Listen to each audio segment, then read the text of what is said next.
Right. Yeah. Hello, good evening, and welcome to episode 17 of the British Hive Mind. Sadly, we're not being able to go out live on Facebook as well as we normally do because my Facebook account has been blocked again. Yeah, so they're doing everything they can to silence us. So it means once you're over the target, that's when you start getting the flack. So, yeah, tonight's episode is going to be looking into Hollywood, Project Mockingbird, and the media in general, fake news, everything that's been, coming to fruition, and maybe some of its history as well, and where it actually came from, where it stems from, and how long it's been going on, because it's taken, a few years for me to become awake. And looking back over some of the previous history, some of the previous media, some of the previous news reports, you see that this false narrative and this mockingbird has been chirping for quite some time, for a long time.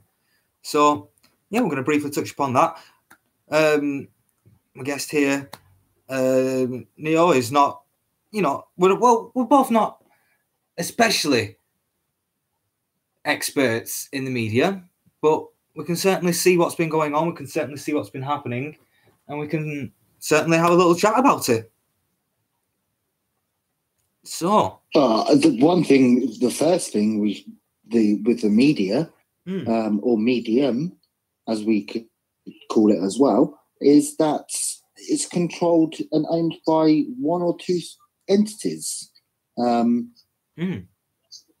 They always get a 4 a.m. drop to say what is going to be spoken of today, topic of the day, shall we say?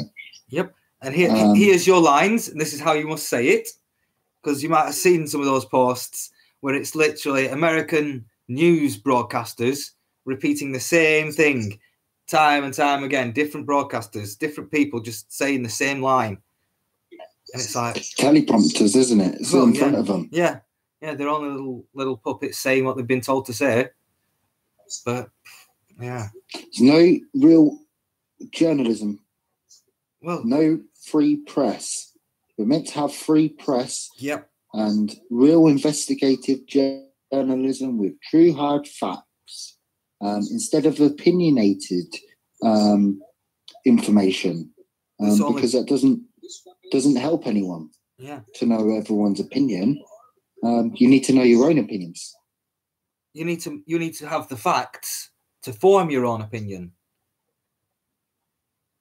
And yes, a lot of they're either presenting one side of the argument and one set of facts and one narrative, or they're just completely covering it up completely and not even talking about it. Or they'll give you 90% of a story, and the 10% that you really need, they won't give you.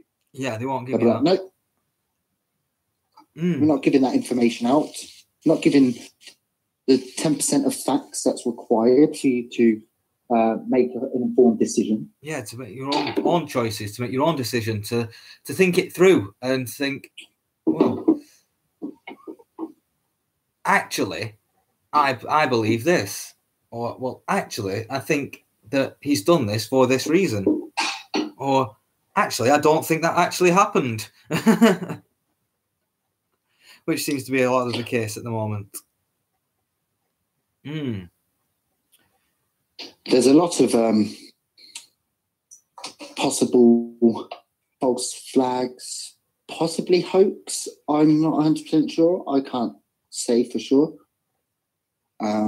If there has definitely been hoax, I can presume at times there may have been.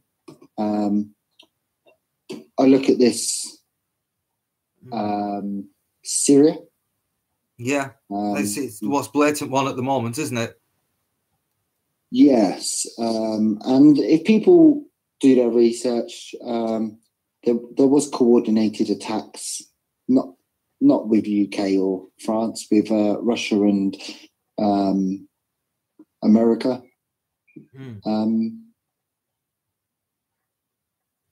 did the deep state help with this false flag or hoax? Well, I can't say hoax because there's people in the grounds of Syria that I've seen that have said there was some sort of explosion, but there was just dust everywhere. No one was hurt or injured, which comes to light more and more as people look into it or see it as it actually is. Yeah. And we're not getting the from the horse's mouth story about any of it. It's all misrepresentation. It's all some reporter reporting on something that they weren't actually there for. You don't see any... And have no intelligence of what happened either. So it's just conjecture. There's more, yeah. Oh, well, this could have been. It might have been. It's very likely to have been. But we can't say for sure. The one I like is we believe. We believe. No, you believe.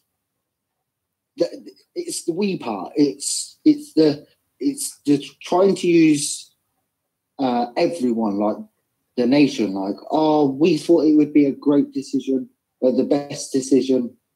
No, there was no we in this. No, we didn't get a referendum on it. We didn't get a vote on it. It wasn't even put before Parliament. They just went and did it. It wasn't us or we. It was I and them. No representation in that. But you see with the Pallywood sort of videos that have come out from Syria of the white helmets rescuing people that look like they've been purposely buried.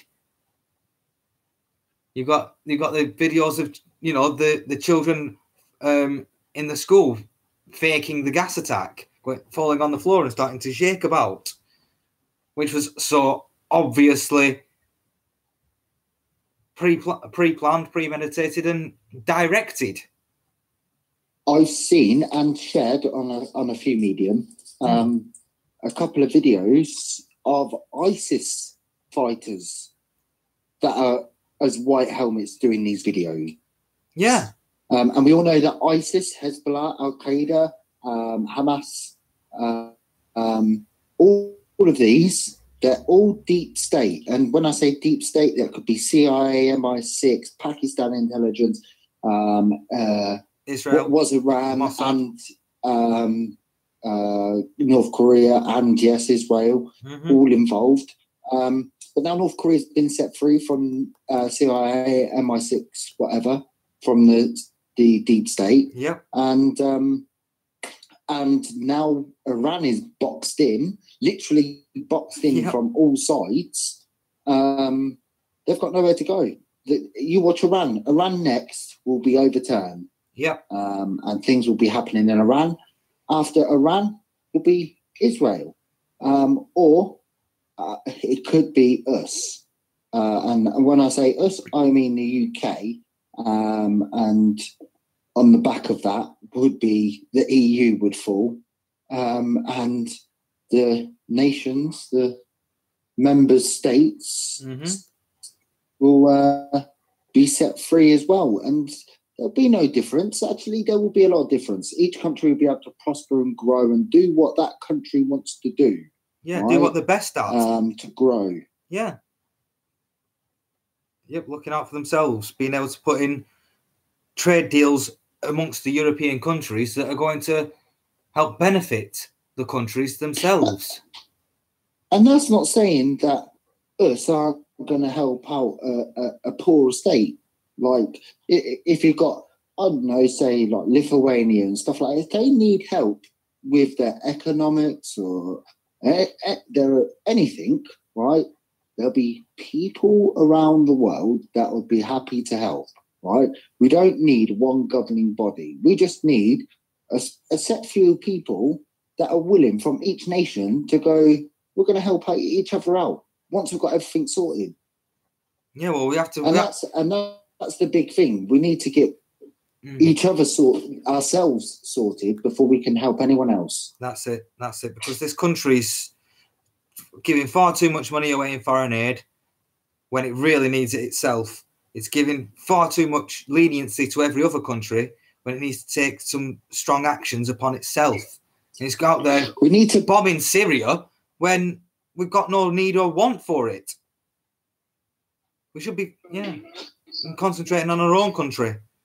What we need to do is, instead of foreign aid, it should be called foreign help, right? As in, it's not monetary, it's just genuine help.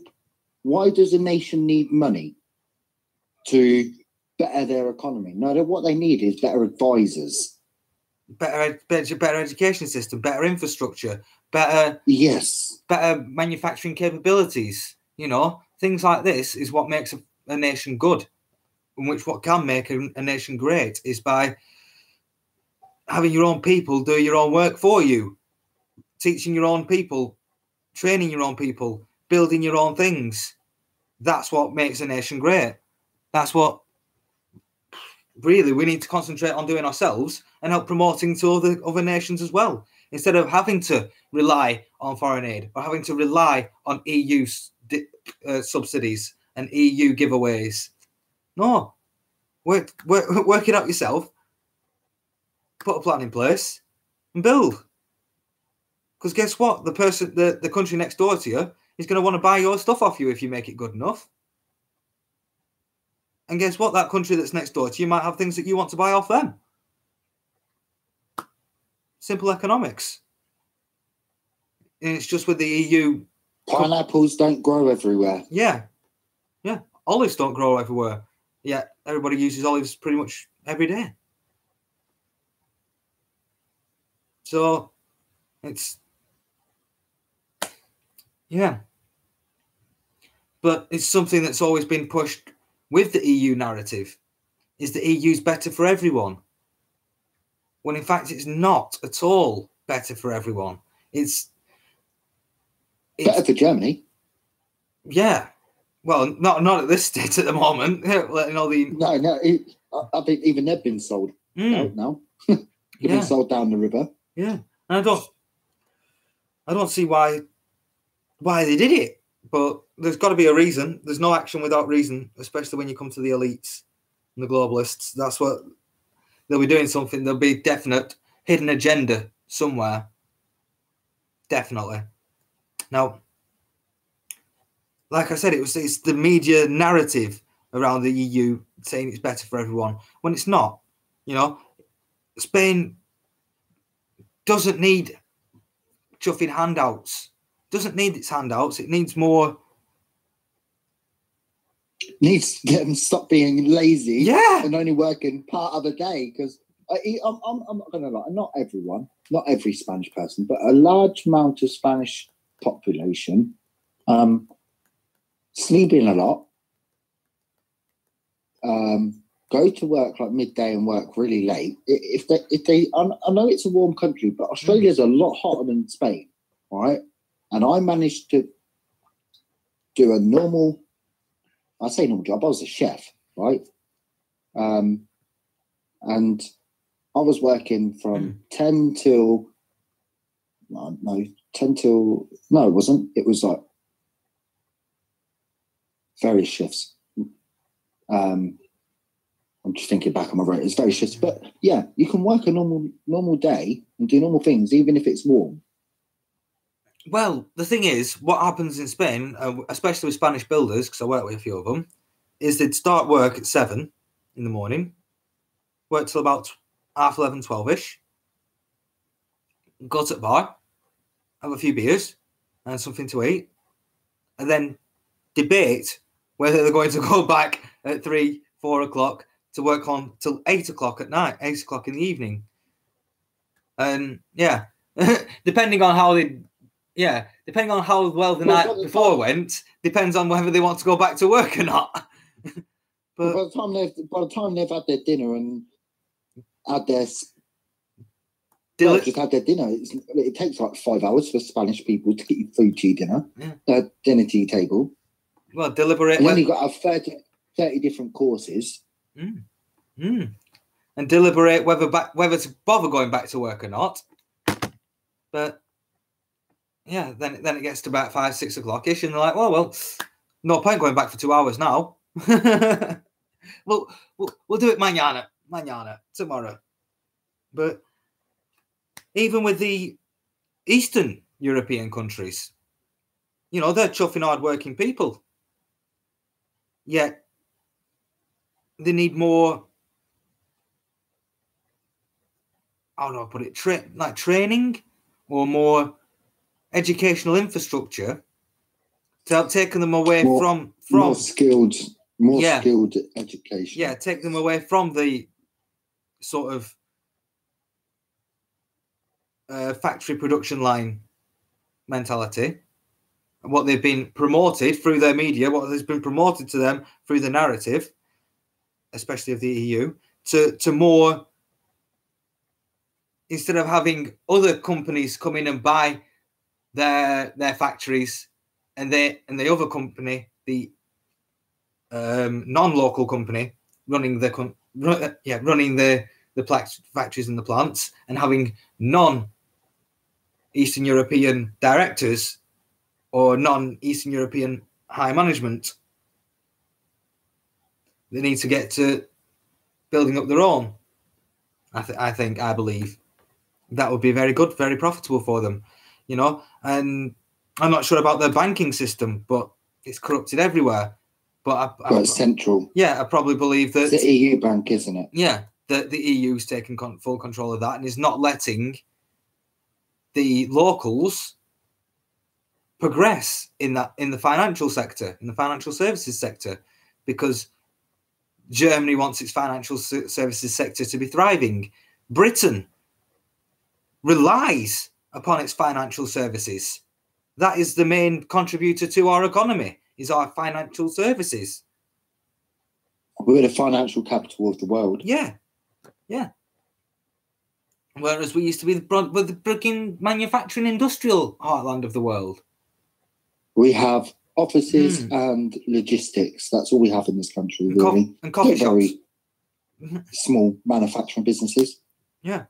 And I don't class like Cadbury's as a manufacturer. I don't class that as a manufacturer. I know it produces a product from a raw material, but we're talking about like home-based industries. We're talking about things that will last, not things that are consumables. Would that be the right way to put it? But no, because not even like a razor. A razor blade's a consumable. So, yeah. But like I said, it's been pushed down the non-food-based products. Yeah, it's been non-food-based products. But it's been a forced narrative upon us. A forced narrative that a production job or a manufacturing job or a factory job is not a good job to have. It's not something to aspire to. You want to aspire to be this freaking dancing pop star. You want to aspire to be a football star. You want to aspire to be a star. You want to aspire to be a media whore. That's what you want to be. You don't want to be the man in the office at the manufacturing plant. You don't want to be the owner of the manufacturing plant. No, you don't want that. You don't want to be a key member of society. You want to be this puppet that we want you to be. I see a lot of that through the media, through the education system, through the narrative, you know, because a lot of these, well, there's a few cultures that solely promote, oh, you've got to be a doctor, or you've got to be a lawyer, or you've got to be a banker. So they're being pushed into those primary roles through their culture, in this country, whereas our culture in this country has been blasted by the media. And we're told, no, you don't want to do that job. No, you don't want to do this. You don't want to do that. You want to be a football star. You want to be a boxer. You want to be something that's almost unreachable. So when you fail at being what you want to be, fail at the dream of being that's unreachable, you'll quite happily, what's the word, turn your back on it, and only thing you've got and only skills you've got, you can put into a factory job. Or the only skills you've got, you can work in a coffee shop or a McDonald's or something shit like that. And that's how we can be and do whatever we want as long as we put our minds and our souls to it. Yeah. The opportunity is there. It is. So we have the opportunity to do so, but I'm trying to get to the point that it's a lot based around the media narrative and our culture that's holding us back. Narrow minds are actually really what's holding us back. They're just giving you something to object to, and it's whether you do or not. We choose not to. A lot of people choose to, and it's their own self that keeps them in that jail. Yeah. I know it's not easy to come out of it like us, but everyone knows there's something not quite right going on there as well. That's it.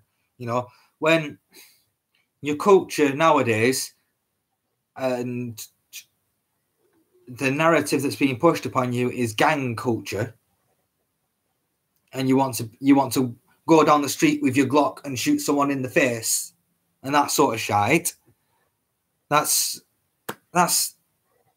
you can see it's very aimed, very targeted to keep the working class fighting amongst themselves and keep them subjugated. You can see that it's a very tricky path to walk down, because the inner city kids, they're all getting into grime music, all getting into music that's talking about going and killing someone else. Look at me, I've got a gun. Aren't I hard? This is what you want. I'm selling loads of coke. I'm selling loads of drugs. Look at me, I'm well good. I'm successful. And that's what they're aspiring to be. And a lot of them are ending up dead because of this crazy dream that they're having. Whereas then you've got the Eton lot and the private school lot, that they get fed the narrative of you're going to be the next person in power, or you're going to be in charge of a massive company because that's the path that we're pushing you down.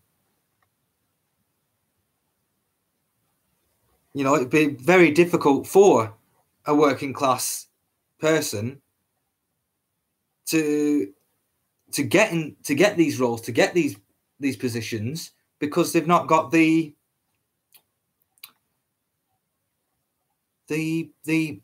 family ties, the backgrounds, the gentlemen's clubs that they're all involved with, and this higher elitist social structure that they're brought into. Whereas it's much easier for the media and Hollywood to push this narrow-mindedness down the throats of the masses through their films, through their TV, through the music, to keep them striving for either unreachable goals, nefarious goals, or goals that are going to get them killed. Because, how many people that you knew growing up wanted to be like Tony Montana selling loads of cocaine and being rich and the gangster, driving a 4x4 Range Rover. You know, that sort of media narrative that's been passed off as a counterculture, but is really what the establishment wants, and has been bred that way, and has been a seed that's been planted and has now grown into quite a big tree that's destroying the inner cities. Now it's starting to really, bare its teeth in Britain now, but it's been decades where gang culture and gang mentality has been the most popular counterculture in America, and has been very detrimental to American culture, American life. Look at cities like Chicago, Detroit, even parts of LA, New York, all of them plagued by gang violence, all of them plagued by gun violence, all of them plagued by this narrative that's been pushed through the media, this narrative that's been pushed through Hollywood, that gang culture's cool, that being a gang, shooting people, dealing drugs is what you should aspire to be. It's the American dream. Look at me, I'm Jay-Z. I'm the king of the Illuminati. I think I'm awesome. I'm telling lover. Yeah, I'm telling kids to go kill each other. Aren't I fucking famous? 50 Cent, Dr. Dre, all of them have signed up to the Illuminati pyramid, one eye covered, sort of elitist group, because it's a popular saying in Hollywood. You have to sell your soul to be famous. And it's now come to light that it is quite true. It's not just a laugh. It's not just a joke. It's true. Or to an aspiring actress, who does she have to sleep with to get the part in the movie? It used to be a running joke, wasn't it? But now it's actually become more and more to light that the casting couch and the casting couch culture is rife in Hollywood. If you want to earn millions and millions and millions, guess what? They're going to ask you to do things you do not want to do. And then you'll be fucking part of their group, part of their clique. They'll have something on you that you don't want other people to know. So then they have the power over you. They have that leverage. They can make you do what they want. They can make you say what they want. They can make you all gang up and start bad-mouthing President Trump. Because, as Q said, the Democrats thought they would follow, the people would follow the stars. From what we've seen. They believed they would. They believed they would. They believed that their Project Mockingbird had dumbed down the American people enough so that they wouldn't see facts, logic, and reason.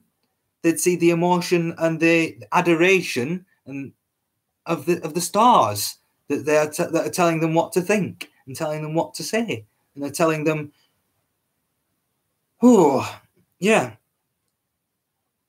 telling them lies. Now it seems that one rapper has had a bit of a breakthrough from the shell, bit of a break out of the fishbowl that Hollywood and the media society is, and turned back and started to shine a light on the fishbowl and say, look at all the debauchery and all the slugs that are in, and all the dirt that's in the fishbowl. And that would be Kanye West. Now, I'm not so sure. I've not done too much research on him. I've not looked into him that much, but he seems like he's... Well, I've seen the video. He's woke now. Yeah, he's woke now. Yeah. They forced him into that institute, into a loony bin. Into a help. Yes, into a loony bin. They forced him into it, and they done that to brainwash him. They needed to re-brainwash him, reprogram him. But I think he's fully awake now. Will he turn back? He could do. But he was definitely awake for a certain period of time, and he continues to be to present. And like I said in off chat, that from what I read, I don't have the full source on this, but when he came out of the loony bin, in quotations that is, by the way, people, he handed a file to Donald Trump, or to the administration of Donald Trump. I don't know what was in that. I have no clue. It could have been anything. It could have been anything. It could have been names of people that are part. Yeah. It could have been Kanye West after. I don't know if he was lambasting Trump, but definitely his peers were. To go and see Donald Trump, it was a bit bit of a throwback for me personally. Well, that was it. You know, I never thought very highly of Kanye West. I thought he was a bit of a prat, a bit stupid, a bit of a numpty. You know, not the sharpest tool in the box. But he seems to, I don't know. I think that might have just been his self-confidence, arrogance that just pissed me off about him. So it just people like that, it just turns me away from him. I'm like, no. You think you're a god, and you say, well, I think I'm a god. You know, I'm just like, you know what, shush. I don't want to listen to you anymore. But yeah, so I've not really looked into him, but he seems to, you know, and he's one of the people that most definitely the Illuminati would have approached to get involved with, to get on their side, singing from their same hymn sheet. You know, they wanted him as their Project Mockingbird. They wanted him to toe the line and promote, you know, non-gender binary transgender toilet craziness that the left love to push so much. They don't want anyone in Hollywood to speak out in support of Trump. They don't want anyone who's got any sort of fame to go against their narrative, because it's one of their strongest cards is their control over the media, their control over the Hollywood, their control over what people see on the TV and what people have their minds opened to. Because if your only source of information is the television, and the television tells you that Trump's a bad man and he's evil and he's racist, you're going to believe that. You're going to think that, and it's going to be hard to tell you that he's not, because the TV's told you so. Yeah. So hopefully, in that envelope that he sent to Donald Trump, hopefully that shed a bit more light on his Illuminati connections, who's in the Illuminati, how they try to target people, how they try to get people, and maybe some of the leverage. I'm pretty sure Trump and the likes had already had all of that information. No, yeah. The only thing that it would help would be character referencing and stuff like that. Well, Trump is a very knowledgeable man. He's an intelligent man. And he will know that the more information he gets from more people, the better. And if that, that's what I'm saying. It will it's know character that reference, isn't it? He's got all that they've already stated the Q drops. They've already stated, and Trump has already stated, that they have everything they need. Literally everything. They just need to put things in place and make sure every domino, every tie is cut, every domino is in place, every tie is cut. People in the right place to do the right things when the time is right. And that's what it's all building up to. You see, there's like thousands of resignations across many fields in like pharmaceutical, engineering, tech, government, all of these major players that have this major role in society that we live in as a whole, in the whole world, I mean. They're all going. And then you've got people who are suiciding. You've got people who are being killed off. It's all happening. Just because it's not there in front of people's faces, they can't see it, they don't understand it. They're like, "Oh, I don't know what's going on." But they have everything they need. Yeah, but like they said, these people are stupid. This is military intelligence them trying to mess with. The ultimate. Okay? They have everything they need, right? And they've lost. And they can hack anything they want and take down anyone they want. So, in all honesty, the deep state is silly. In all honesty. And I think the elites, we need to, like, when we say elites, we need to differentiate, because there's a lot of elites, and some of the elites are good. Like, you look at James Dyson and Trump and people like that. So that's why it's now like deep state instead of elites and stuff like that. Does that make sense? Yeah. Because you can be elite and you can be not. Between all. You can be elite, but you don't have to be a part of it. You don't have to even know about it.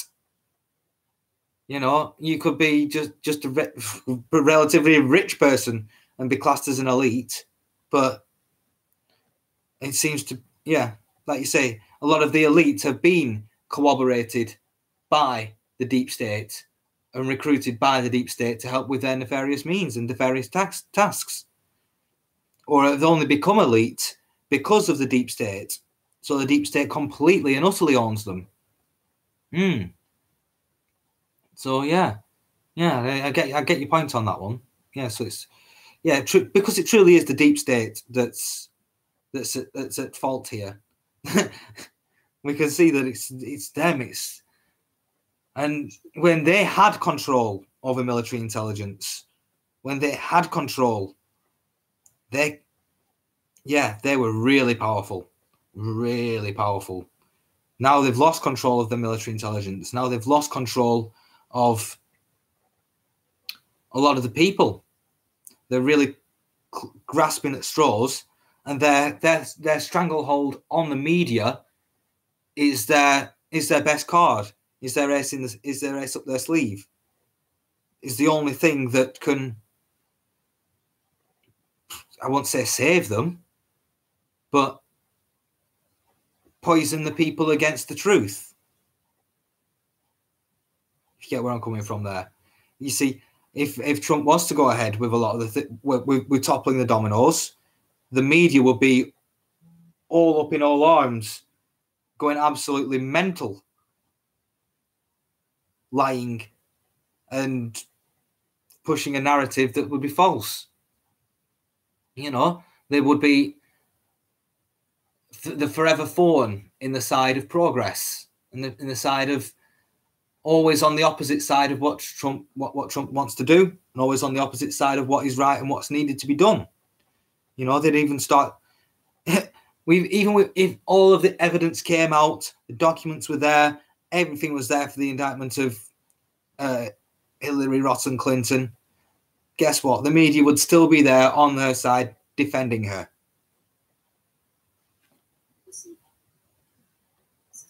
Mm-hmm. So, which I can see.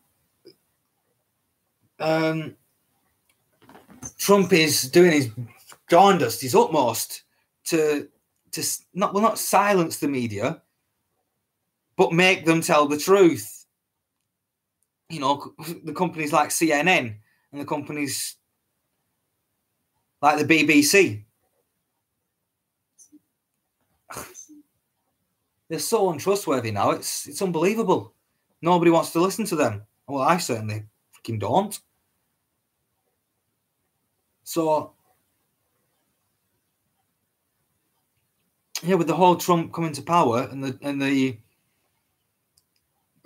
calling out of fake news, which he's done very publicly, very large number of times, which is true. He's right to do, and he should be doing it, and we should be doing it a lot more as well, calling out the fake media and calling out the fake news and the fake false flags and the fake stories and the false narrative and the false statistics, everything that they've been throwing at us to try and keep us asleep, try to to poison our minds and to try to, well, divide the people so much that they can't ever unify against them.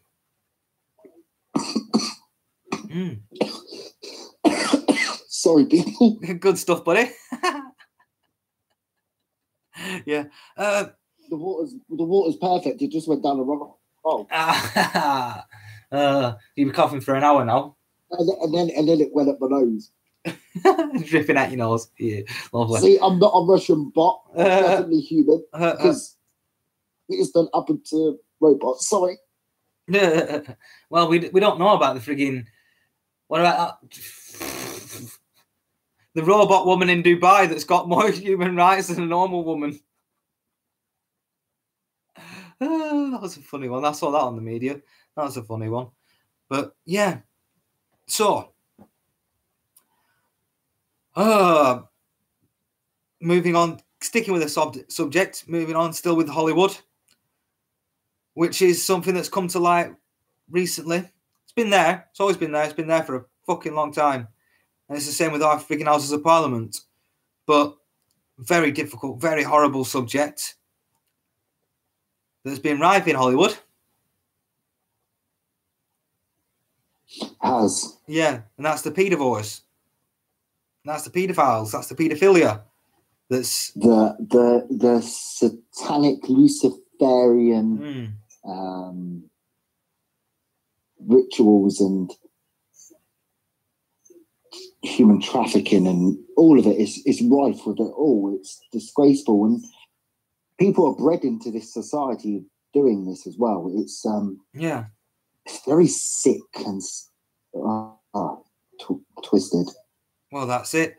You know, how many people from the Mickey Mouse Club have had mental breakdowns? Quite a few. A lot of them got fame, but they got fame by being part of the Mickey Mouse Club, being part of the Disney perverted elite playthings.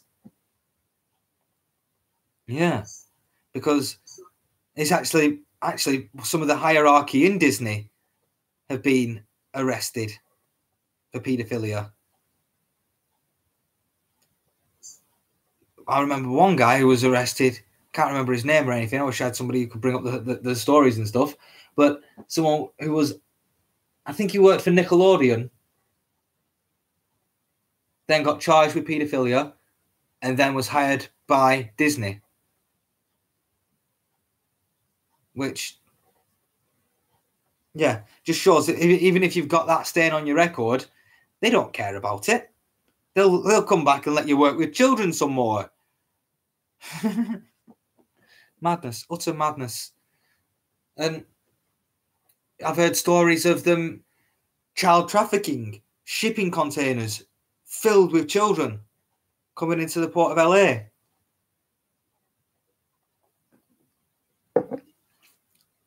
Since Trump came to power, how many has it been? 6,000, 8,000, 10,000? But thousands of arrests have been made because of child trafficking. There's this dark side to the Hollywood establishment that has been rife for a long while, that's been there, and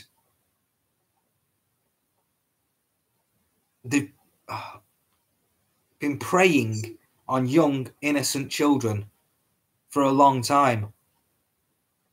Who was that? Corey Feldman, who came out about it. Corey Feldman. He came out about it. Was suicided. Yeah, Chester Bennington. Yeah, was the Chester lead Bennington in Linkin Park. Yeah, I was going to say that. He was John Podesta was his dad, biological father. Well, they look similar. But it's very widely accepted, as in it's not public, but from the grapevine, yes, yeah, that is his son. He openly admit when he was alive that he was abused as a child a lot. in many different ways. He was also very good friends with Seth Rich.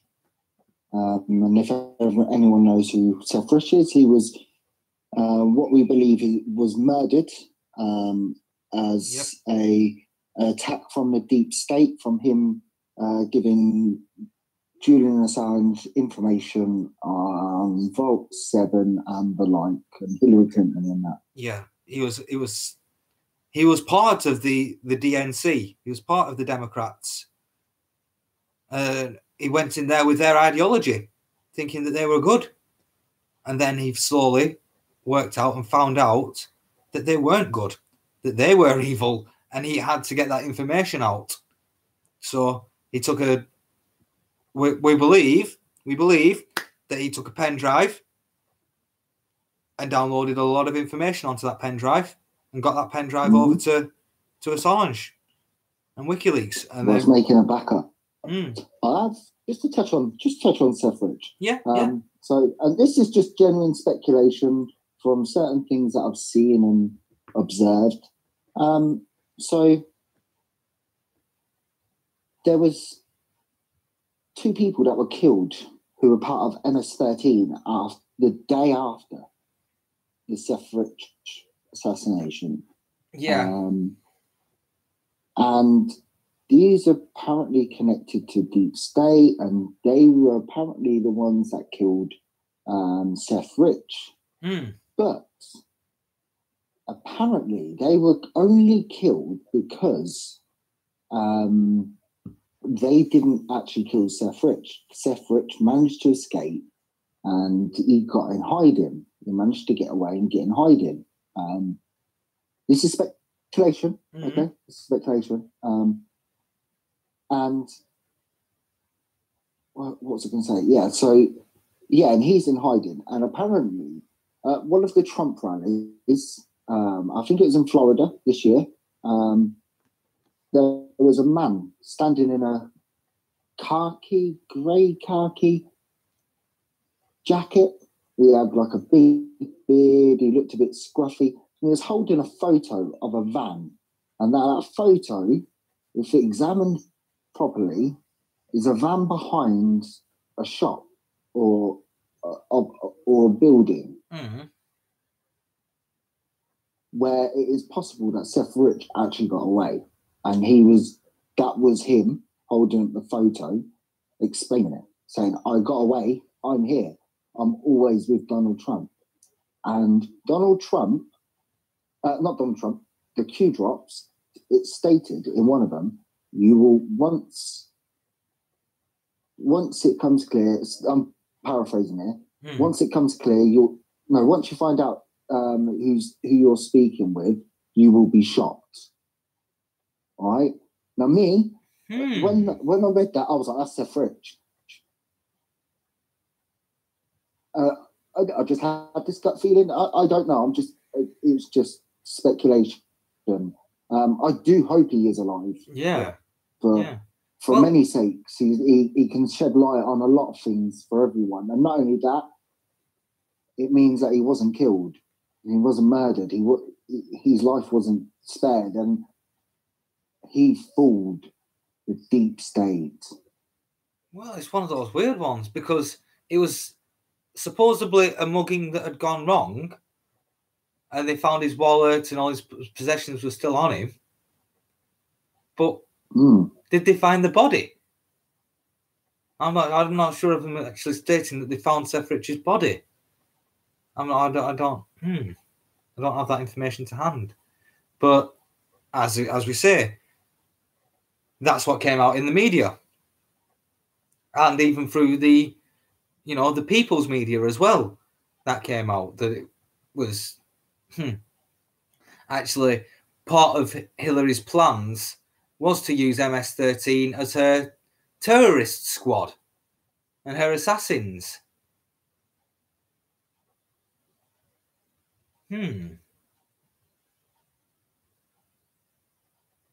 But, well, I hope he's alive.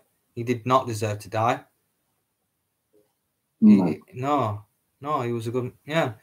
He was someone who a key figure. If he did what he did and he's done what he's done, then he's a bloody key figure in this whole charade of what we're calling politics. Now,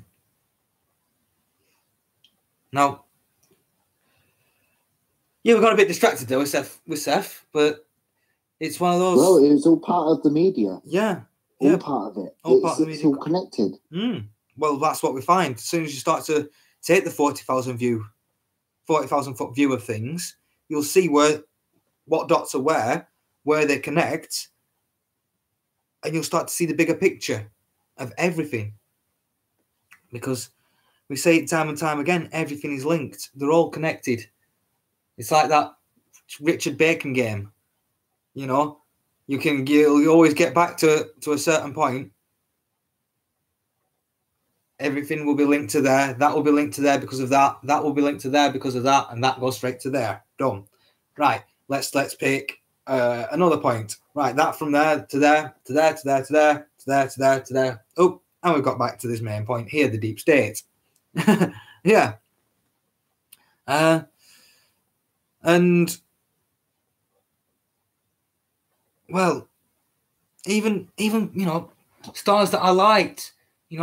I liked Robert De Niro when I liked his movies, but some of the things that are coming out, some of the things that are coming out about him, he's a sick, disgusting old motherfucker. Well, child, yeah.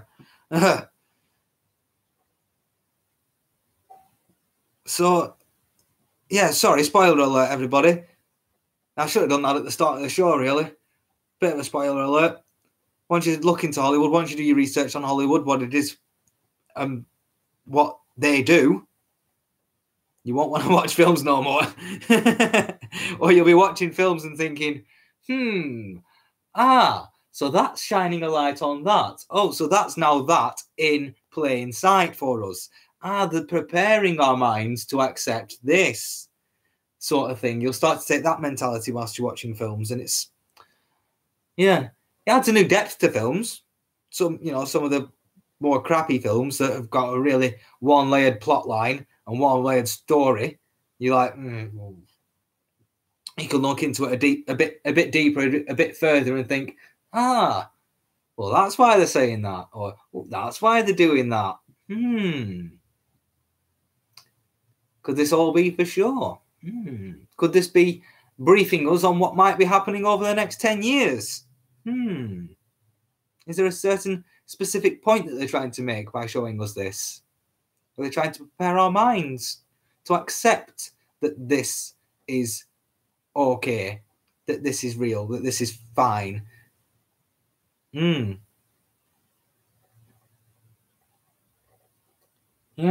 There's been quite a few things that have been going on in Hollywood. Not only the paedophilia, but also cannibalism. Yep. Freaking cannibalism.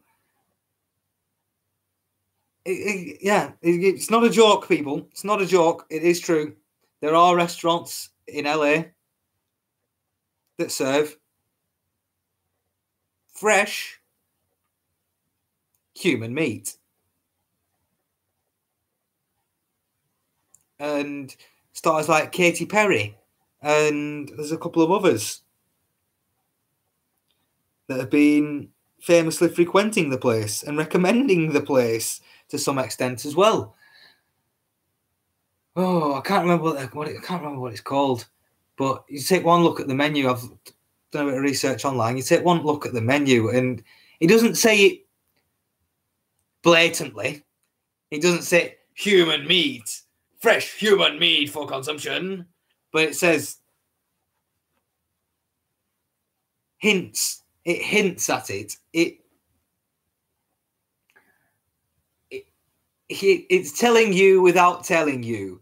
If you wanted to write a menu of human meat, you'd use the same sort of phrases and the same sort of terminology as they're using to sort of describe it without saying it blatantly openly.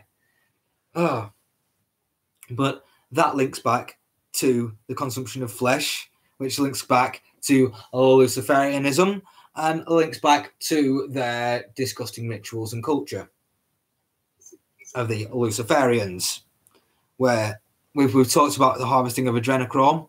The HRC video is out there somewhere, but don't go and watch it. You don't want to. There's enough information out there for you to look into yourselves and have a grasp at. But it's one of the deepest, darkest rabbit holes. But it's one that will certainly blow the lid off every lie you've been told, of everything you've been told. The Luciferian rabbit hole is one that will open your mind, will make you just go, what? Whoa. Right. Where do I go from here now?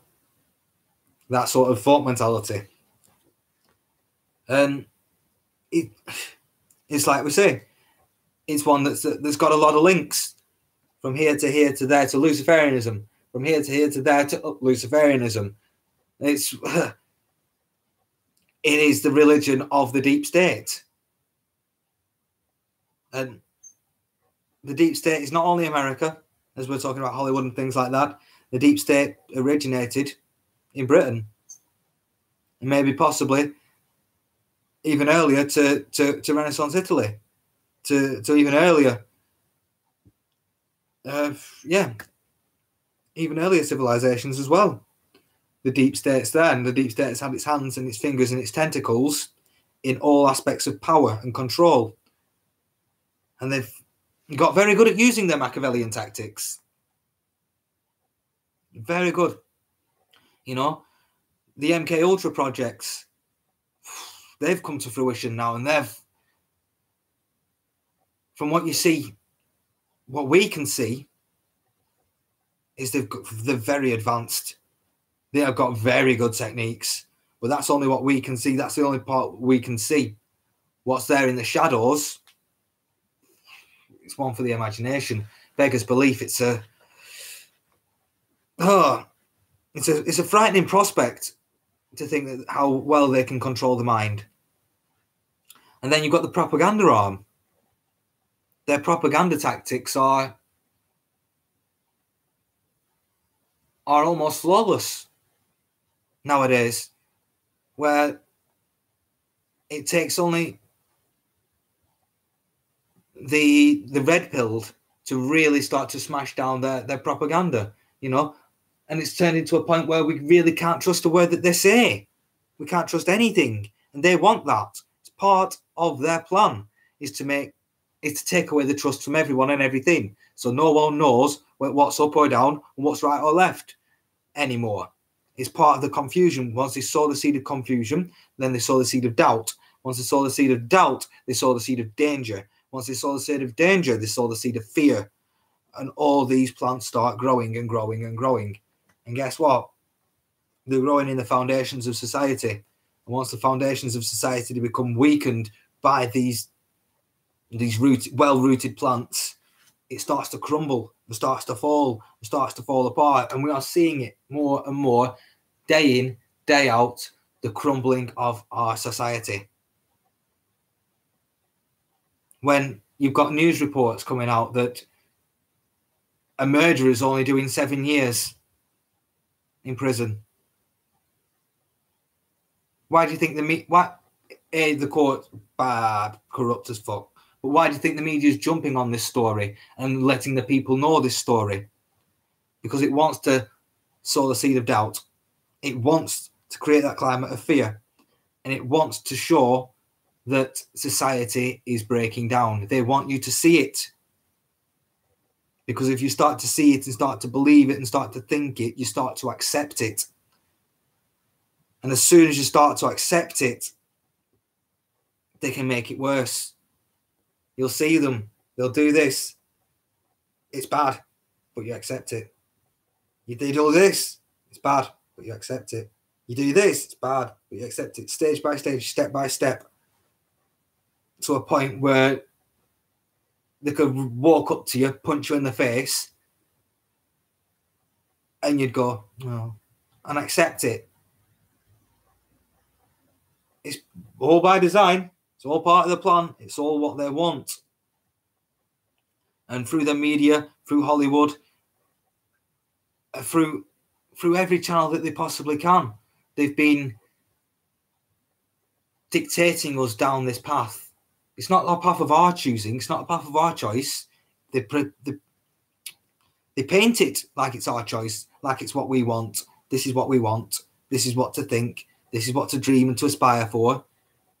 When the path that they've put us on the path, and they're just simply tapping us to keep us walking down this same path that they want us to walk down, closing the doors as we go as we take more steps. Closed doors, closed doors, closed doors. So it's just the door at the end, which is total subjugation, total governmental control, and either 80-90% of the population being killed off, or 80-90% of the population being human slaves. It's yeah. I know it's a bit of a dystopian future that I'm predicting there, but you're the deep state. What do you want in the future? Do you want lots of like-minded people that do all the same thing and repeat the same task over and over again and don't question you? Or do you want free-thinking, fearless people that are willing to stand up and be counted, and stand up and say, no, this is wrong. No, I don't want to go down this. I don't want to go down this path. Do you want to? Does the deep state want them people? No. Does the deep state ever want to be questioned? Does the deep state ever want to have its narrative changed? Does it ever want awakened people? No, it doesn't. And the more and more time you spend looking into every arm of the deep state, the more you'll see that they've got all the arms working together to feed the right mouth. And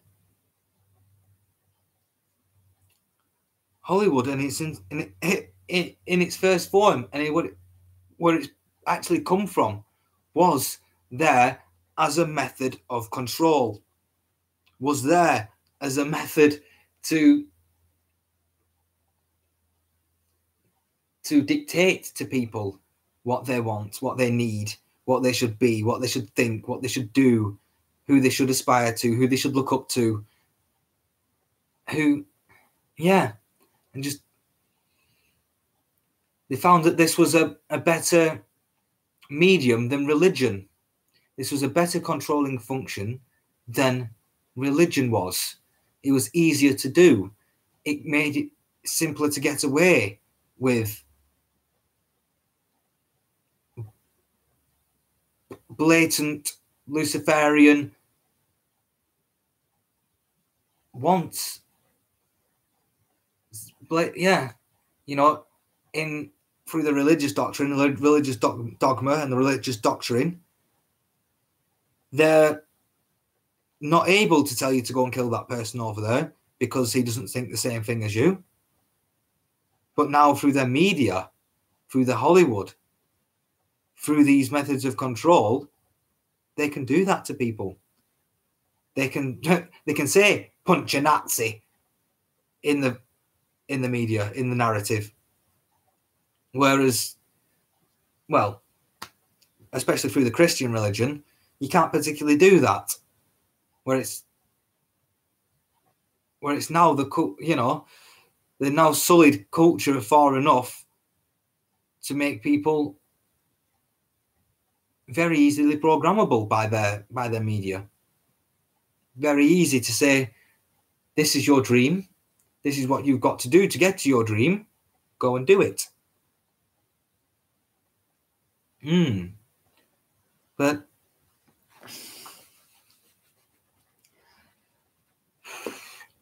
we see I see the American media is owned by 6 companies. The top 6: Time Warner. There's 6 of them, but that's 6 people. That's 6 company directors. That's 6 people, 6 boards, 6 companies that tell people everything and tell people what they want them to hear. It's called TV programming for a reason.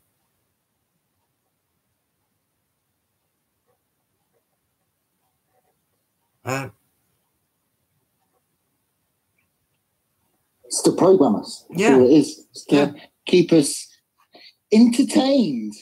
Well, why do they want to keep us entertained? What's the purpose for entertaining us? Well, you only have entertainment for 1 or 2 reasons. You're either hosting personally, directly to other people. Mm-hmm. So you're hosting a dinner party, right? You've got an agenda there. You want to get people together. Yeah. Why would they do that to entertainment on a TV on an individual basis?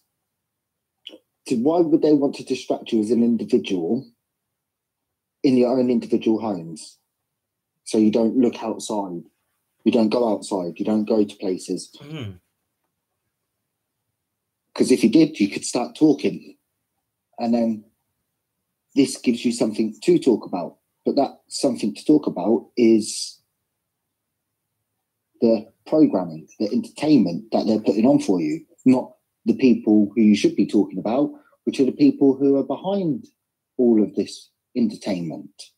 Yep. Look at this hand whilst the magic is done here.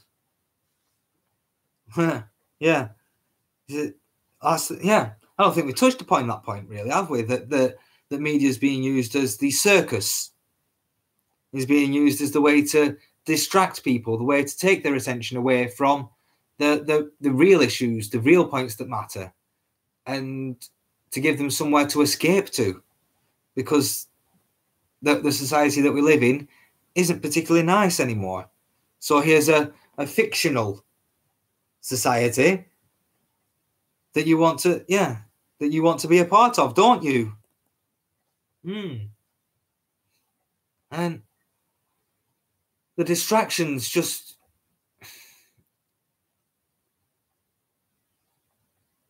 cause divide as well. And the distraction, like we said, it just takes your attention away from the real crux of the matter, the real important issues in this world.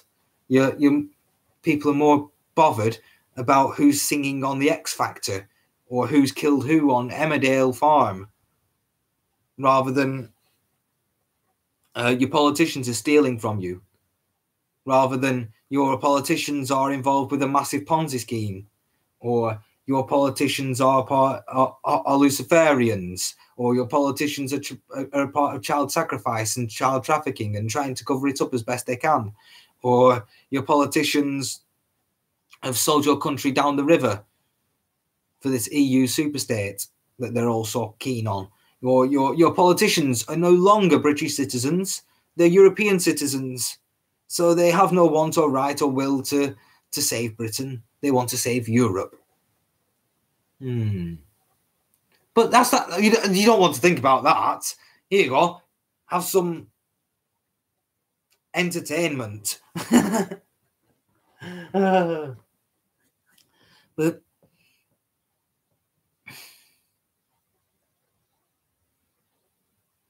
what can we do to with the media the way it is at the moment, and even our media is owned by no more than 10 people. You got Rupert Murdoch, owner of B Sky B, owner of a lot of the newspapers and like that. And then you've got the state-run, state-controlled BBC, that is the political propaganda arm of the establishment and pretty much of the deep state in this country.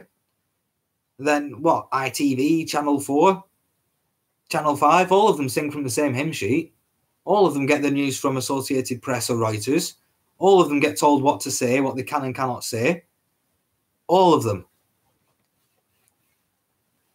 You know, when has the TV ever told us any information about Skerples that was actually true? Has the TV ever told anyone about what's really happening with the white helmets in Syria? I don't know. I don't watch it anymore. So it's hard to be a narrative. It's hard to be a commentator on what's happening on the normal TV channels, on the normal terrestrial or even freaking Sky broadcasting. It's once you awaken to what it is and what it's doing, you don't want to watch it anymore. And the simple fact of the matter is, we need more people like us. We need more people. You know, I'm seeing it more and more and more and more and more on Facebook. I wish this could be broadcast on Facebook as well. But I'm seeing a lot more people actually getting the live feeds out, getting the chats going, talking to other people, getting things going. You know, communicating and telling truths, and really starting to smash the media narrative and smash the media control and take people's attention away from the television in the corner to the computer that's in front of them or the phone that's in their hand. They can see the real news and real stories from real life people that are there on the front lines talking about it. Once we get the freedom of speech upon the internet properly, and we get the Internet Bill of Rights, we will be able to broadcast the darn sight more openly, and without the thought police that are so prominent on Facebook and Twitter and things like that. You know, yes, we've got alternatives like Garb and Minds and different forms of media and communications that we can use, but they've now become a bit like echo chambers, because only the people that are getting kicked off for talking the truth are going to these platforms. And it's not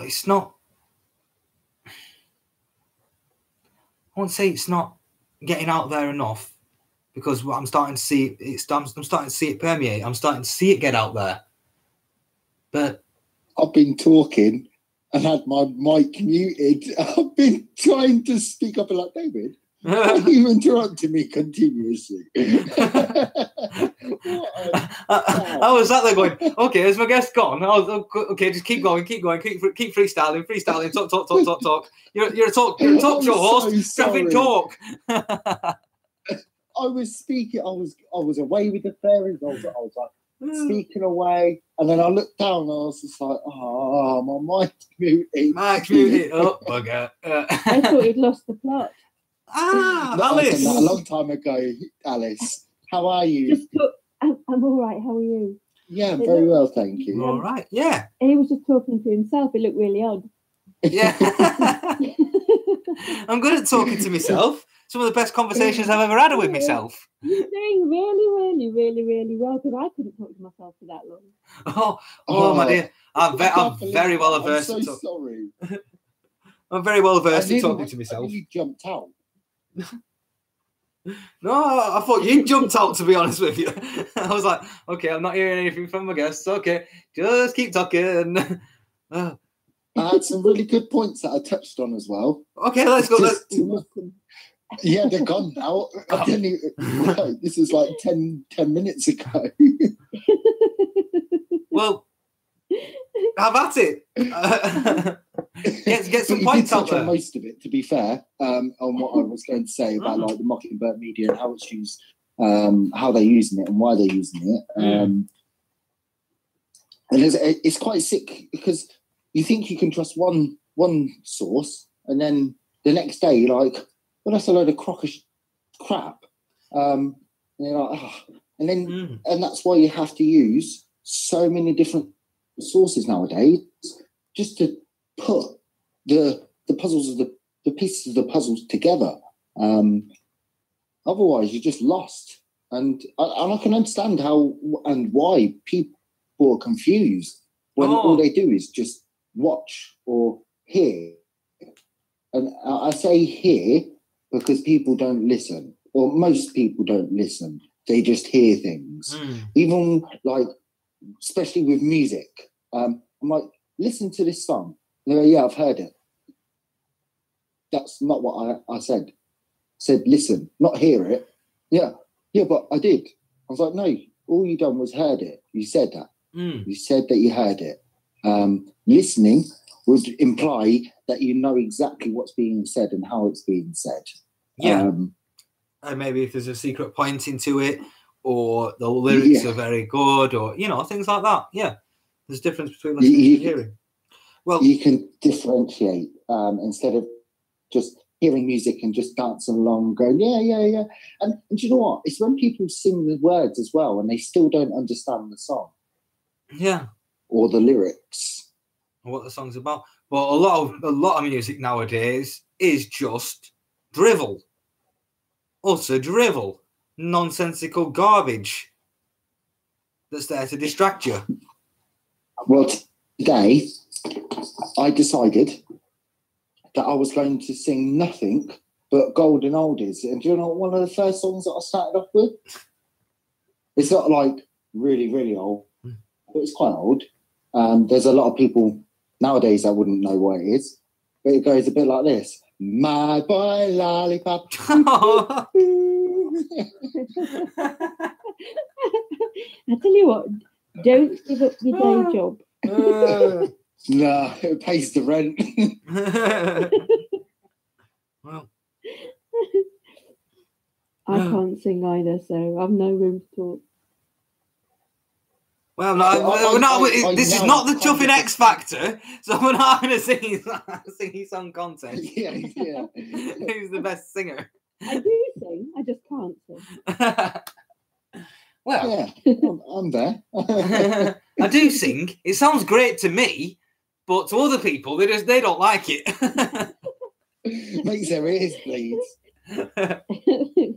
Like these artists today. Like these artists today, I don't understand. Like I can't listen to it because it is literally like auto-tuned, or there's just way too much bass, or there's way too much swearing, way too much repetitiveness. Yeah. Like hello. But I could make a song up. Like it's quite easy. I've got 4 bars here. Now I'm just going to repeat them again and again and again and again and again and again and again until you get stuck in your head and you can't get rid of it.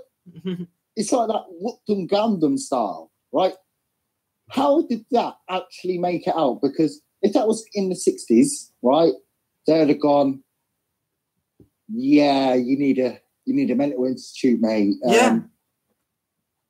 St Mary's is just down the road, all right? Do you want to come? Do you want me to take you? Look a bit unstable. And that's how I feel about these people. I feel they're unstable. Well, it takes a certain amount of narcissism to want to be famous. And I'm not implying, because like people could touch up on that, like the likes of Bob Marley was a Freemason and stuff like that. And like we've said, there are good Freemasons, there are bad people. But a lot of the Freemasons don't have a clue what Freemason's all about. They only see the good side, the part that they're told about, the part that the narrative is given to them. I would imagine that Bob Marley would have known quite a bit. He'd been around the block a time or two. Well, did he get up to the 33rd degree? Because they ain't going to tell him shit till he gets up there. I wouldn't imagine he would have, because to get to the 33rd degree, you have to cause a disaster or a catastrophe of sorts. Who was the one that bombed Japan? He ended up becoming a 33rd degree Freemason, a Master Mason, after he done the bombing. And it's probably why a lot of these people do these things. You have to prove your worth to become that. If you're willing to sacrifice, one of the initiations for secret societies or societies with secrets, however you want to put it, is a sacrificing of your firstborn or your first friend, your best friend, or someone close to you. Yeah. Generally, it's your firstborn that they like to sacrifice. Yep. So it begs the question: what McCann done? What did they kill their child off for? Yeah. Yeah, that's it. Because wasn't Maddie the eldest, and then she had two little younger brother, was it? Yeah. Yeah. So yeah. Well, and I'm not saying it's the case that they did actually join these societies, but they got a lot of money, didn't they? They got a lot of money, and recently got a boatload more. By all accounts.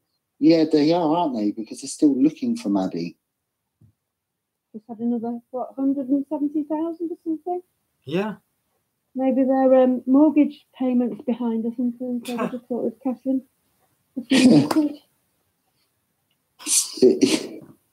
It begs a lot of questions. Yeah. Because when you start finding things out about people, I'm not 100%. I've tried to look into the McCanns, but there's not really much you can look into the McCanns on their background and who they were with and what they were. Yeah. Because one of my first things was, well, is he a banker? That first look at him, he looks like a banker, and I don't mean a W kind either. Yeah. Well, he was He's probably that anyway. He was in the medical industry. Yeah, he was in the medical industry. That. I think he was. Look what he's done. I think he was in the medical industry, high in the medical pharmaceutical industry.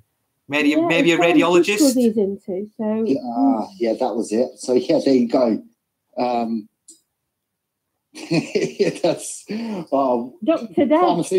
Pharmaceuticals. Do you need to say any more? I'm literally having a discussion. I'm having a discussion on a feed about, because I put about a certain plant, not cannabis, right? Type of plant. I don't even know if it's a plant. It's a fungi. So, and apparently fungi are now drugs, and not a natural product. Oh, right. And apparently, drugs are really bad for you. And I was like, yes, paracetamol, ibuprofen, and codeine and cocodamol, all of these, yes, they're very bad for you, these synthetic drugs. But when you have natural products like mushrooms and plants, and you consume even weed, even what we call as common weed, like the dandelions. Yep. People dismiss them, and they're amazing for you. Yeah, I'm going around while people are kicking them away. I'm like, don't do wild that. lettuce. What's that lettuce called? That's good. It's a painkiller. Something lettuce. Cos.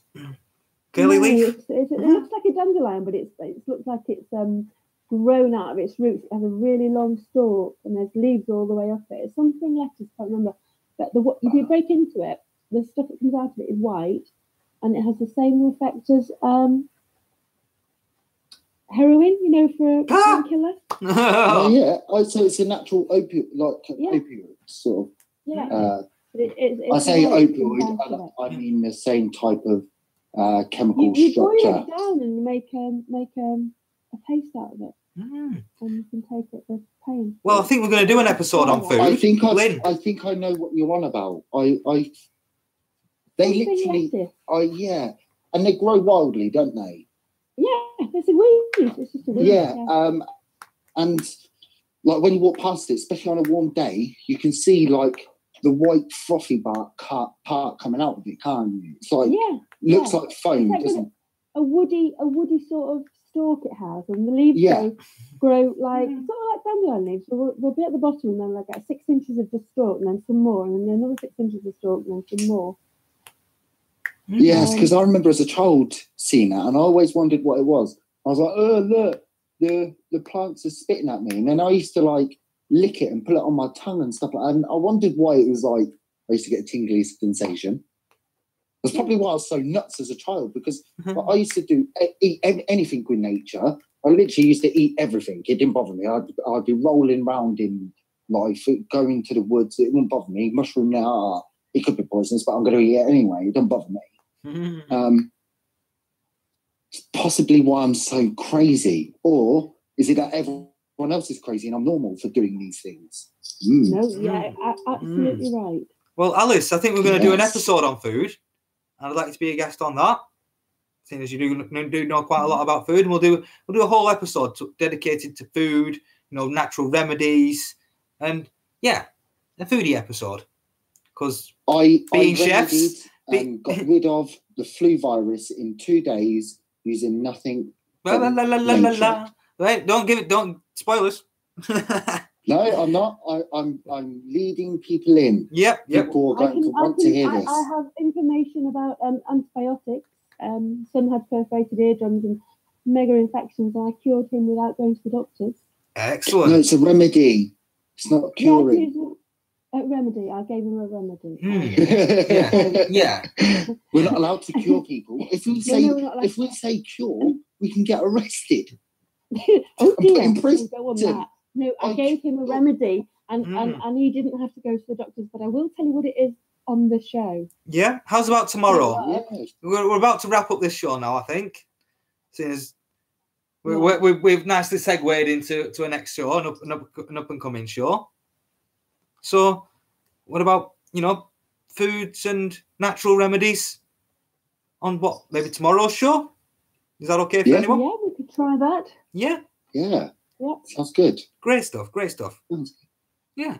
So let's beat this mockingbird media and these in quotation the next part mainstream in quotations professionals to the test.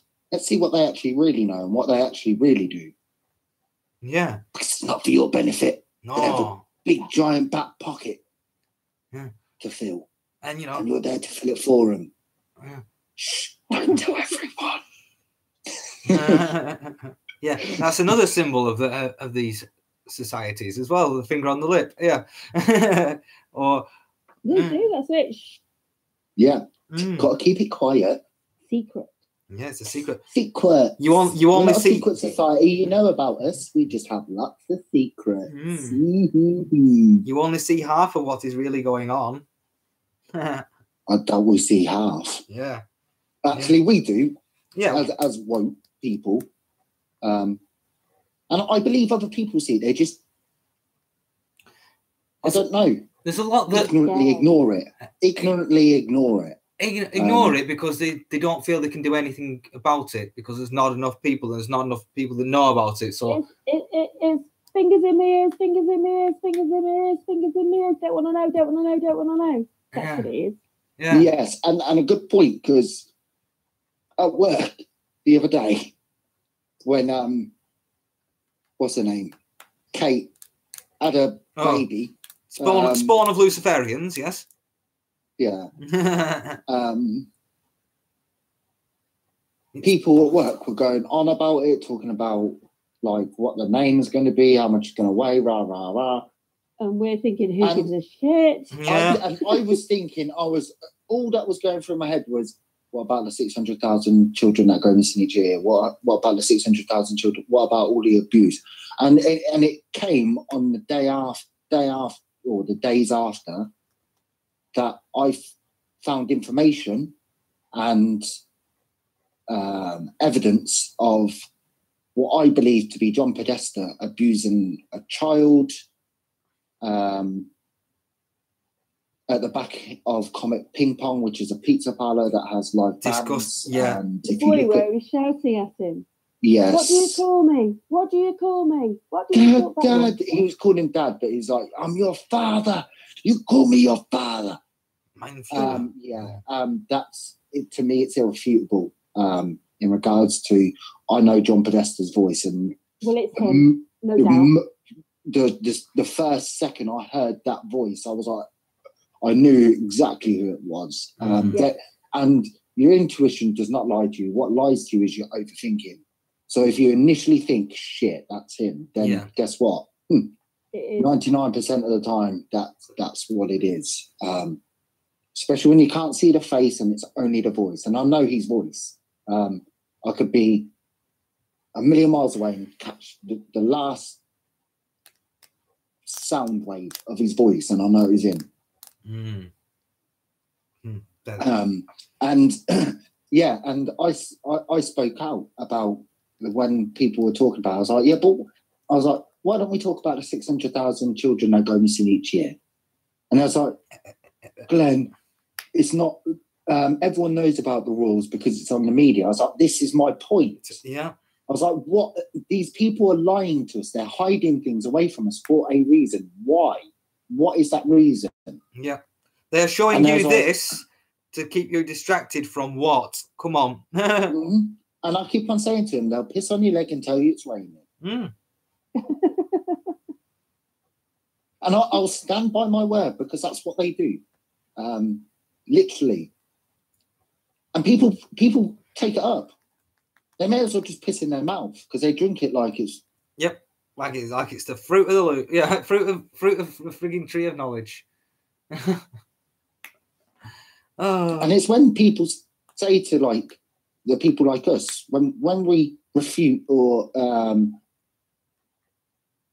debate people, or refute their people's information or what they say and debate people, they're like, oh, just because you've read it on the internet doesn't make it true. I was like, and it's like, but at the same time, just because it's in the mainstream, it doesn't make it true. How about there's some truth on each side, right? You just got to work out what the truth is. Yeah, you right? got. But that's yes, there is something going on in Syria, but it's nothing to do with Assad. It's all to do with the deep state. Yeah. How do you know this? Because I've seen reports on the ground. I've read reports. I've looked at all sides of the argument, and that's the thing. People will only look at one side, and like I've mentioned on various of my posts, especially when it comes to like smoking and having psychoactive drugs or psychoactive substances. People are like, oh, you're just biased, rah, rah, rah. I'm like, are you reading my post? Because I'm stating that obviously having too much of it or abusing it isn't going to be good for you, but having it in the right manner and doing things in the right way, use nature as it is intended. And was it intended for us to smoke tobacco and cannabis? Do you know what? Probably. Was it intended for all of these chemicals, synthetic chemicals, to be used in them? No. So would it be really harmful if we smoked the natural product without any sort of chemical or man-made product intervention? Yeah, any mankind intervention in nature. If we just grabbed tobacco plant, cut it all up, dried it out, got some cannabis, done that, rolled it all up in a tobacco leaf or a cannabis leaf or whatnot, guess what? I personally don't think that's going to actually be that harmful for you and cause you cancer. I actually think that's going to be much more beneficial than more harmful to you. And thinking about it, smoking, you actually exercise your lungs. You repetitively inhale a large amount, right, which expands your lungs, which means your lungs get stronger because you repeat exercise on your muscles, they get stronger, the fibers get stronger. Now, I've been a smoker for 15 years nearly, and I can still run, even though I've got a bad back, I can still run for an hour, at least. I can still play a full game of football, right? I'm obviously going to be tired at the end of it. One, of my age, I'm not as fit as I used to be. Two, my medical condition. And three, I smoke, right? So... And see, you're not a professional football player that does training every day, day in, day out, training. For it every day. Yeah. Even if I did, look, Tony Adams, he drank heavily his whole career. He smoked. The best, yeah. David Beckham smoked 15 cigarettes a day. Does it really matter? No.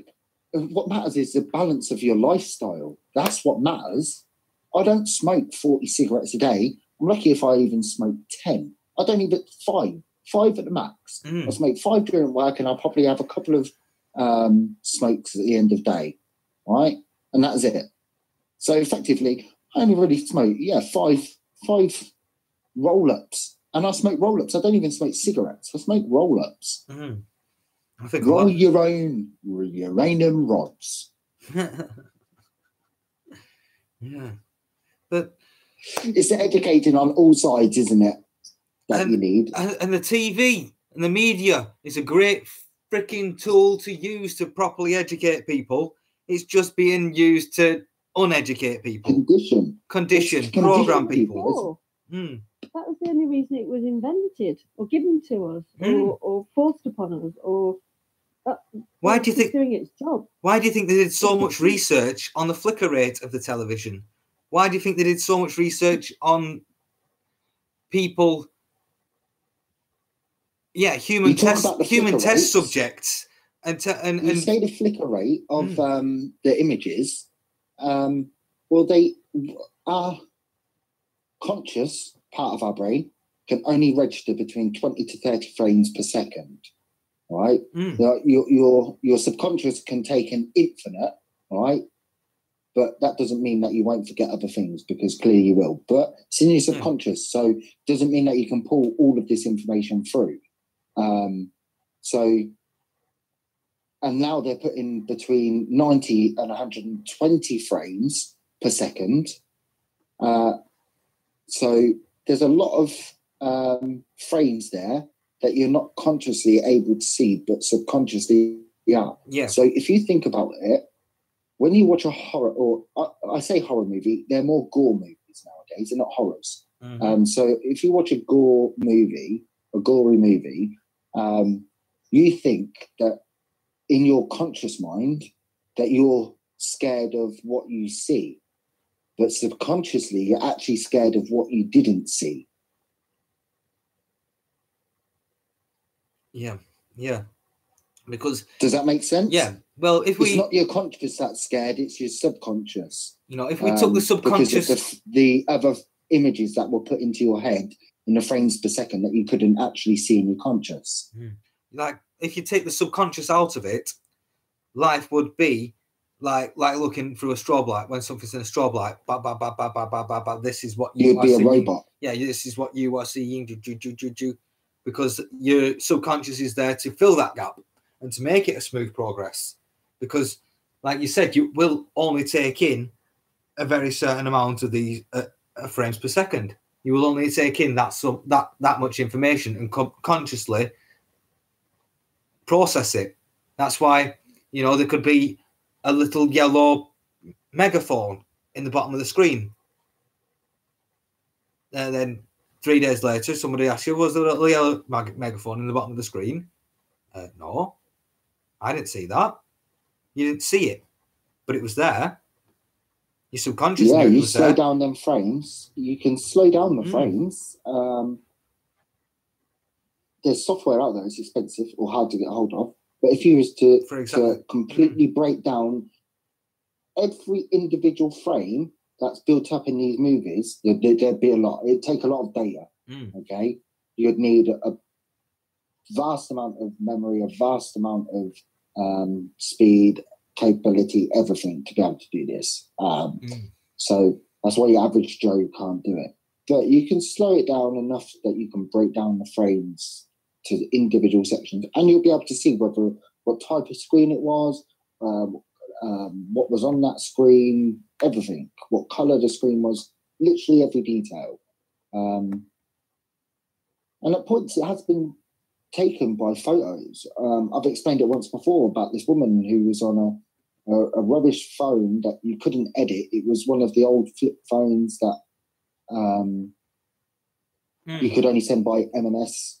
And she took the picture, and on the TV screen backwards said kill. And she was halfway through watching just a normal program, daytime TV. So can you imagine putting your child in front of that? Subconsciously, they've seen that. Yeah. And what else was I going to say?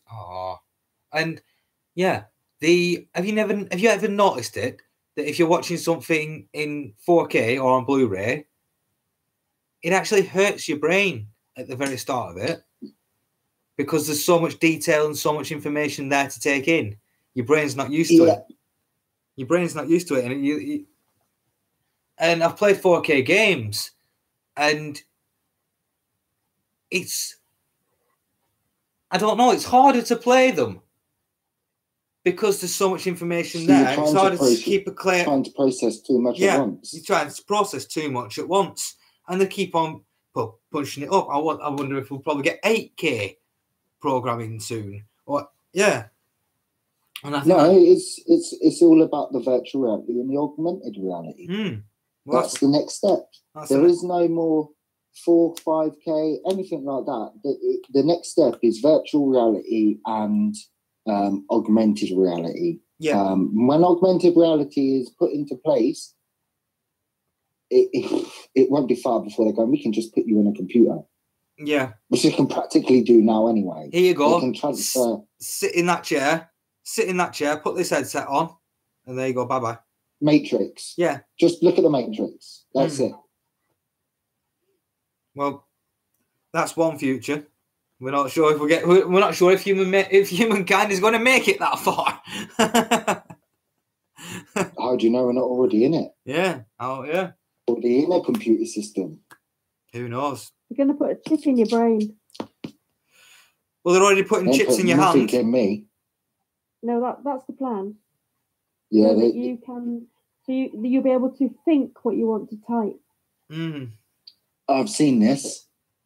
But people will actually be. Elon Musk is developing it, wasn't he? Mm-hmm. Was it him? Well, he said about it at a seminar, saying that it's being looked into. I don't think he said it was him.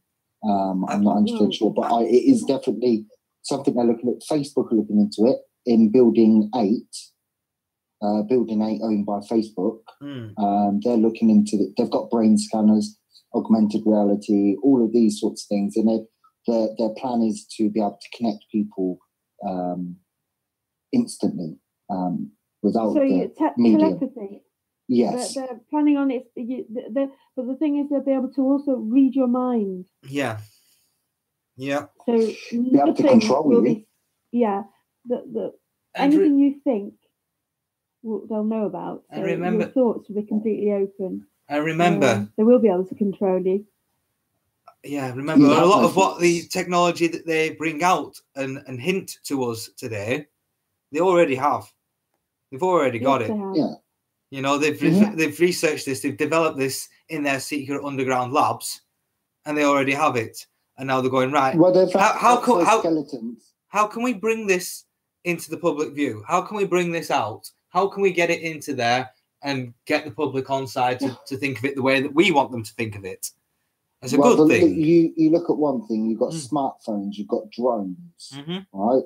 Smartphones were used ages ago. When mobiles first came out, smartphones were being used by the military. The military, decades in front of us in regards to technology. It's military always has everything first. No matter what it is, military has it first, then it goes out to the public after 10 years of disuse of the military.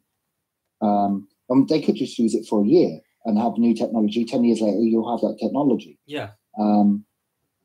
But drones used used ages ago by the military, but only as it of late that you can buy them in shops for personal use. Yep. All of these sorts of things. The military are using blue beam technology to be able to type on a keyboard to send information to headquarters. So they're wearing a wristwatch and a projector thing comes out and they can air type on a keyboard and stuff like that. It's technology. Sci-fi sort of ridiculous. Yeah. Sci-fi that's not so science fiction, it's actually now turned into science fact. It's true. Yeah. And the way they make it a gimmick is they use it in films, they gloss it up, they put a few clever apps on there and stuff like that. Make it cool. Yeah. They'll be queuing up for it. Stick one in my brain. Oh, it's a fantastic. Well, look at the people when they queue up for the smartphones. They're queuing up from like 24 hours beforehand for like miles down the road, waiting to get this brand new phone, like the iPhone 10. I know it wasn't as big as the others, but there was still loads of people queuing up for that phone. And for what? You've got to have facial recognition to unlock your phone. Well, no, thank you. No. I don't like facial recognition as it is. I don't see that I require it. Yeah. I'm not military intelligence. I think it's only military intelligence that really requires facial recognition for one reason only, for the safety of others. Wow. Yeah. It's getting beyond our control now.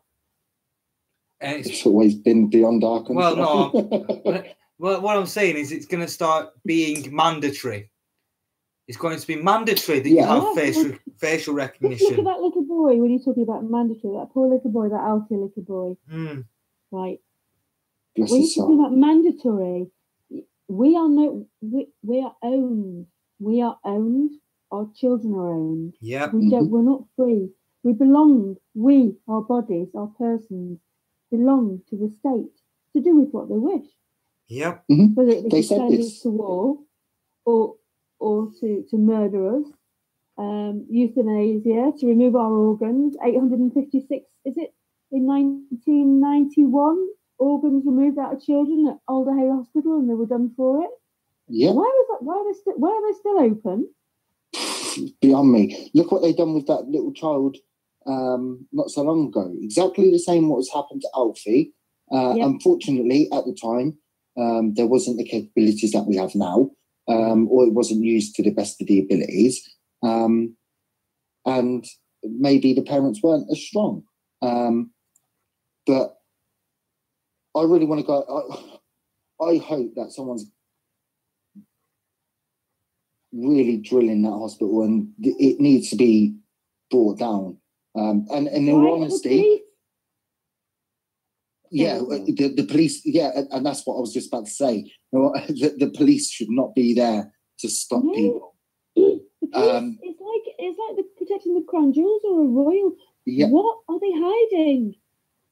They're hiding the fact that they tried to kill a child and still trying to kill that child, even though that child is alive. Have you seen any stuff that's come out tonight about it? About that? No. That, I don't know how true it is. It is hearsay. It's just something I've read off a post. I don't know where the leaders come from, but somebody who's apparently connected is aware that what they do is they pick on vulnerable family. They'll pick on them because this mum and dad of Alfie, he's only 21. Yeah. Young kids. So when they give them, you go for your kid, take your child to be injected, and what they have to do, they inject it with something else to cause brain failure and stuff. Yeah. They pick on these children as like experiments, as test cases, and they need him to die because he will have been allegedly that Alder Hay have already been paid billions of pounds by the pharmaceutical industry, and they need his brain to test what happened when they gave him these drugs. Yeah, that's it. That is exactly it. It's exactly the baby what they do. Has got to die. There's no option. They've decided he's going to die, and it's all for money. And I think it's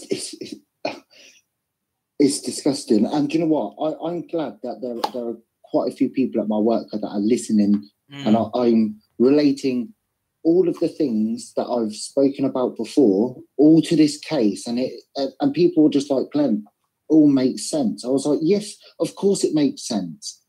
I was like, because it's exactly what they're doing. I was like, they do not care about any of us. We're their pawns, their test subjects. We're disposable to them. Like literally, they could get us from anywhere. More people need to realise this, and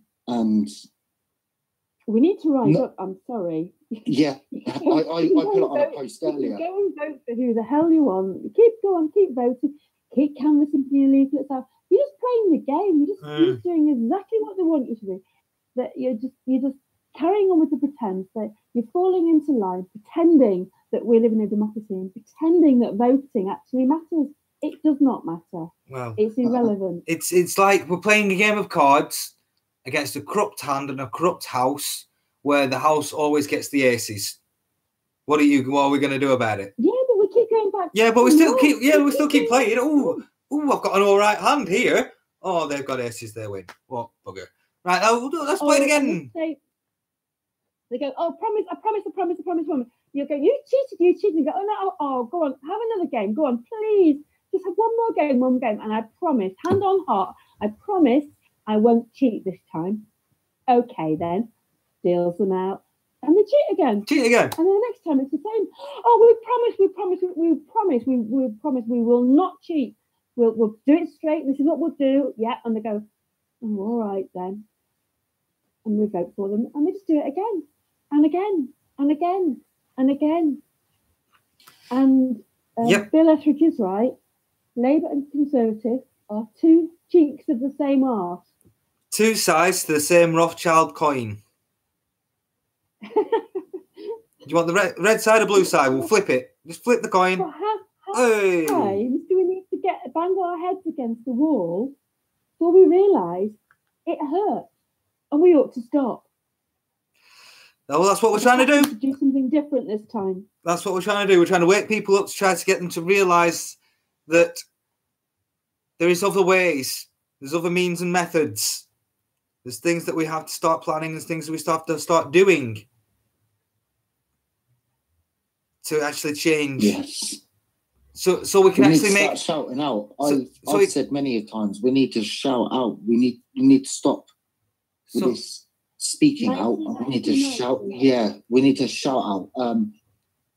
I am planning a few events in my town. Yes, and my so-called slogan is stand up and shout out. Enough is enough. Like hashtag enough is enough. And I'm going to get on my soapbox and I'm going to be screaming from the top of my lung. From the top of my lungs. And drilling it into people as much as I can. And if I can afford it, I'll go around all local. What I can afford it, I'll go around all my local towns, all my local villages, and I'm just literally going to. I can't not say anything. I need other people to start rising up because there's so many people that are just totally oblivious to this, and even if they're not oblivious to it, they're ignoring it, which makes them complicit. Yeah. So if you know about something, guess what? You're a conspirator. Yep. If you know about something and you don't do anything about it, if you know someone's going to get murdered and you do nothing about it, then if you knew of a murder yeah, and the murderer and you still said nothing, guess what? You're still a conspirator. Yeah, you still conspired within that act because you knew about it, you knew of the perpetrator, but you said nothing. By the letter of the law, not legalese, by the letter of the law, you are complicit. Yep. So are we all holds punishment? Unfortunately, that holds punishment. Yeah. It's like a lot of people in this country are complicit of treason. Ignorance is not bliss. No, ignorance. Ignorance leads to your own demise. Ignorance only leads to things getting worse. Ignorance has never got anything better. It leads to your own demise. Yeah. It leads to your own death. You're consenting to your own death. It's silly. Well, yep. And listening to these mainstream medias and these politicians and these police officers, and again, I'm not saying every single one of them, but the majority. Yeah. And the majority holds cards. So it's a case of you've got to stand up now. It's not a time to be sitting back and not doing anything. And whether you're not speaking about everything like some of us do, and you want to go on to one specific subject, there's loads of stuff out there and there's loads of people that are doing exactly the same thing. Yeah. Get around with people in your local areas, everyone. Anyone who's in your local area, find those people who are woke. Find those people who are willing to speak out. All get together, organise and get things in motion and start getting out there, getting boots on ground, and get with other people across the country. And you'll find that around the world. You'll find you'll make hundreds of friends, hundreds of real friends, friends that will stand with you, friends that will have your back if things go wrong, friends that you'll come to depend upon, and friends that are true friends, real people that are not only a little bit like-minded, but are good people. And